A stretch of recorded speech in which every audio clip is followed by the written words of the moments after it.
या देशातील लोकांना नेता हवाय, पण तो जातीचा हवाय. आंबेडकरांनी लाख गोष्टी त्यांच्यासाठी केल्या असतील, पण ते लक्षात न घेता ते जातीतीलच एखादा बादा किंवा तत्सम पुरुष निवडून त्याला आराध्य पुरुष बनवतील. बाबासाहेब त्यांना नको आहेत, कारण ते महार समाजातील आहेत. महार समाजातील लोकांनी बाबासाहेबांच्या प्रेरणेने केलेली प्रगती बघून काहींना कारण नसताना असूया आणि द्वेष वाटतो. यात काही ठराविक मागासलेल्या जाती पण अंतर्भूत आहेत. एकतर ते फारसे शिकलेले नाहीत किंवा त्यांनी बाबासाहेबांना अजिबात वाचलेलं नाही.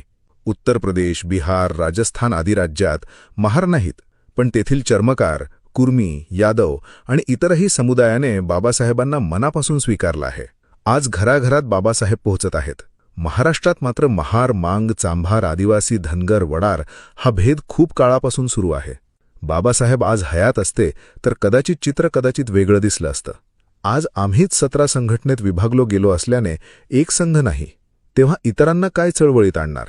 मला 2 प्रकारची जनता दिसते. एक, बाबासाहेबांना अजिबात समजून न घेणारी मूर्ख आणि मनुवादी विचारसरणीची, घुटण्यात अक्कल असलेली, बुवा बाबांच्या मागे धावणारी अंधश्रद्ध जनता, जिला सुधारायला अजून खूप वेळ लागेल. Download ShareChat.